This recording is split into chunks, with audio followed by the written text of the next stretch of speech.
बिना दहेज वाली देवरानी। किसी जमाने में एक छोटे से गांव में एक परिवार रहता था। इस परिवार में माँ, बाप और दो बेटे थे।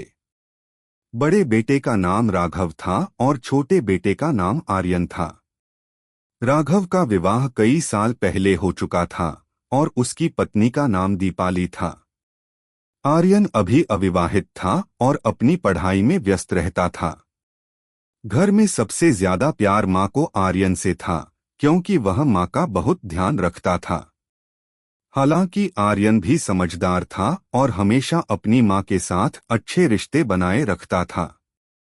अगर आप अपनी माँ से प्यार करते हो और उनको हमेशा खुश देखना चाहते हो तो चैनल को सब्सक्राइब करो, लाइक करो, जय माता दी कमेंट करो। बहुत ही जल्द आपको खुशखबरी मिलेगी। प्लीज वीडियो को लास्ट तक जरूर देखें। अब आगे सुने। एक दिन गांव में एक लड़की का नाम रेखा सामने आया, जो अपने पिता और भाई के साथ गांव में आई थी। रेखा बहुत सुंदर, समझदार और संस्कारी लड़की थी। रेखा के माता पिता ने बिना दहेज के ही शादी करने का निर्णय लिया था और उन्होंने यह नियम अपने दोनों बच्चों को भी सिखाया था। रेखा के पिता ने गांव के लोगों को यह संदेश दिया कि दहेज एक बुरी परंपरा है और इस पर हम कभी विश्वास नहीं करेंगे। रेखा का परिवार एक सामान्य लेकिन खुशहाल परिवार था। उसकी मां अपने घर को बहुत अच्छे से संभालती थीं और पिता खेतीबाड़ी करते थे। रेखा की शिक्षा भी बहुत अच्छी थी। उसकी मां ने हमेशा उसे यही सिखाया था कि खुद पर विश्वास रखो, मेहनत करो और कभी भी किसी से ज्यादा की उम्मीद मत रखो। इसी बीच एक दिन आर्यन की मां ने सोचा कि अब वह अपने बेटे के लिए एक लड़की देखेगी। उसकी मां ने रेखा के बारे में सुना था और सोचा कि यह लड़की अच्छे संस्कारों वाली है और बिना दहेज के शादी करना चाहती है। राघव की पत्नी दीपाली ने भी इस प्रस्ताव का स्वागत किया, क्योंकि उन्हें लगता था कि अगर आर्यन को एक संस्कारी और समझदार लड़की मिले तो यह घर के लिए अच्छा होगा। एक दिन रेखा और उसके परिवार को आर्यन के घर बुलाया गया। आर्यन के परिवार ने रेखा और उसके परिवार का स्वागत किया। रेखा बहुत शर्मीली और शालीन लड़की थी, लेकिन उसकी आंखों में एक खास चमक थी। आर्यन ने जब रेखा से पहली बार बात की तो वह बहुत प्रभावित हुआ। उसकी सोच और समझ बहुत अलग थी और उसे यह बहुत अच्छा लगा कि रेखा ने दहेज जैसी परंपराओं को नकारा था। रेखा ने आर्यन से कहा, मैं दहेज की सख्त खिलाफ हूँ। मेरा मानना है कि शादी दो परिवारों के बीच का एक प्यारा रिश्ता है, न कि एक व्यापार। हम जो कुछ भी है वही हम पर गर्व होना चाहिए। आर्यन को रेखा की बातों ने बहुत प्रभावित किया। वह उसे दिल से पसंद करने लगा। कुछ दिनों बाद आर्यन और रेखा की शादी की बात तय हो गई। दोनों परिवारों ने इस रिश्ते को सच्चे दिल से स्वीकार किया। रेखा के माता पिता ने कोई भी दहेज नहीं लिया और इस शादी ने एक नई परंपरा की शुरुआत की।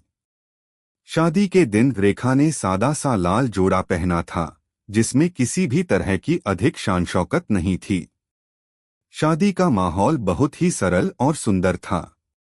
आर्यन और रेखा ने एक दूसरे को 7 फेरे दिए और सबकी आंखों में खुशी के आंसू थे।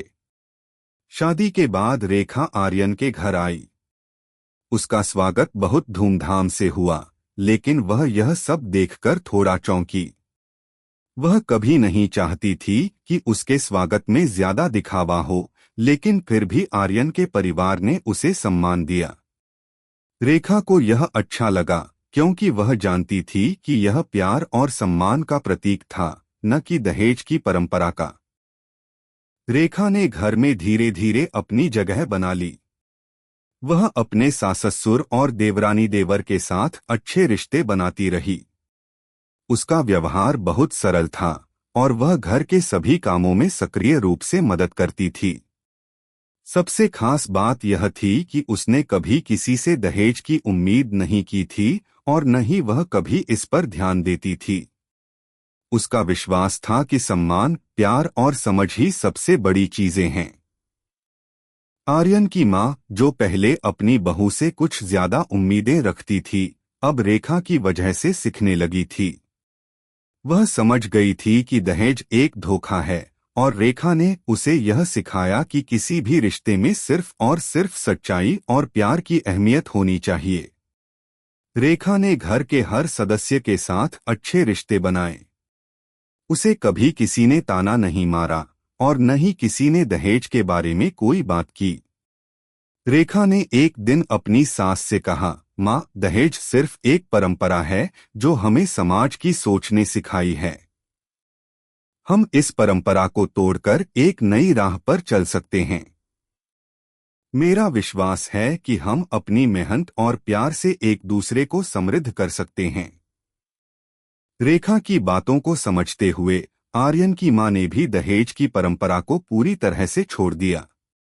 उसने अपने घर की सारी सोच और परंपराएं बदल दी। उसने अपने बच्चों को यह सिखाया कि दहेज सिर्फ एक बोझ है और सही रिश्ते में सिर्फ और सिर्फ प्यार होना चाहिए। आखिरकार रेखा और आर्यन का जीवन खुशहाल हो गया। उनके घर में प्यार, समझ और सहयोग था। दोनों ने एक दूसरे का साथ हमेशा निभाया और उनके बीच कोई भी समझौता नहीं था। रेखा ने साबित कर दिया कि बिना दहेज के भी एक परिवार खुशहाल हो सकता है, बशर्ते उसमें प्यार और समझ हो। कैसी लगी आपको कहानी? प्लीज कमेंट करो, लाइक करो, सब्सक्राइब करो। धन्यवाद।